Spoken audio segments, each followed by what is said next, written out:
पहले तो देखिए, चूंकि खास तौर से इस समय का बात है, चूंकि मैंने पहले भी कहा कि इस समय जो चूंकि डेंगू के केस आ रहे हैं और इस समय कोई भी व्यक्ति अगर तेज बुखार लेके, सिर दर्द लेके,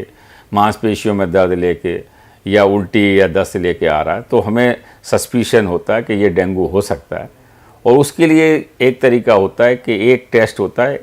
NS1 एंटीजन, जो कि हमें शुरू के ही 1 से 3 दिन के भीतर करना चाहिए और इसकी पॉजिटिविटी लगभग 97% के करीब होती है, स्पेसिफिटी भी होती है। तो ये टेस्ट जो है पॉजिटिव आ जाता है अगर डेंगू होता है। और फिर जैसे मैंने आपको कहा कि 3 से 4-5 दिन के बाद प्लेटलेट गिरने शुरू होते हैं, तो एक बार हमको जो है वो टोटल काउंट्स, जो ब्लड काउंट्स होते हैं उसमें एक WBC सेल होती हैं, टोटल ल्यूकोसाइड, वो कम हो जाती हैं, 3-4 हज़ार के करीब रह जाती है। और जो प्लेटलेट्स काउंट्स हैं वो भी गिरनी शुरू हो जाती है कुछ लोगों में। और एक पैक्ड सेल वॉल्यूम या हिमेटोक्रिट होता है, उसका कंसंट्रेशन बढ़ना शुरू हो जाता है। तो ये 3 चीज़ों पे, खासतौर से प्लेटलेट और PCV पे हमें ज़्यादा ध्यान रखना होता है।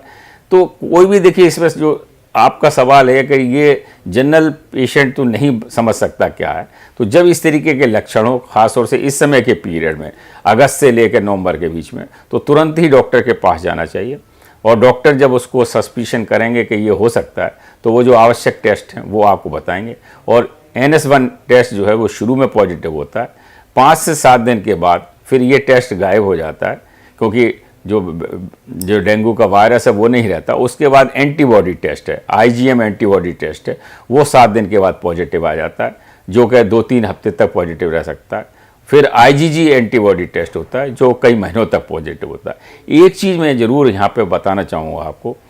कि एक बार, जैसे मैंने बताया कि डेंगू के 4 प्रकार हो गए, एक बार जिस डेंगू से आपको बुखार हो गया, उस डेंगू से फिर जीवन भर दोबारा कभी बुखार नहीं होगा, ये एंटीबॉडी परमानेंट बन जाती है। परंतु दूसरे प्रकार के डेंगू से हो सकता है, और जिसको हम सेकेंडरी डेंगू बोलते हैं। और यहाँ जो सबसे बड़ी जानने की बात है कि अगर किसी को सेकेंडरी डेंगू होता है तो उसमें NS1 एंटीजन के टेस्ट के पॉजिटिव आने की संभावना कम रह जाती है, परंतु उसमें सिम्टम बहुत सीरियस होते हैं, क्योंकि उसके शरीर में पहले की जो है डेंगू वायरस की एंटीबॉडी होती हैं, और जब वो दूसरा एंटीजन जाता है तो बहुत सीवियर रिएक्शन होती है, और ऐसे पेशेंट बहुत जल्दी जो है वो सीरियस स्टेज में जा सकते हैं।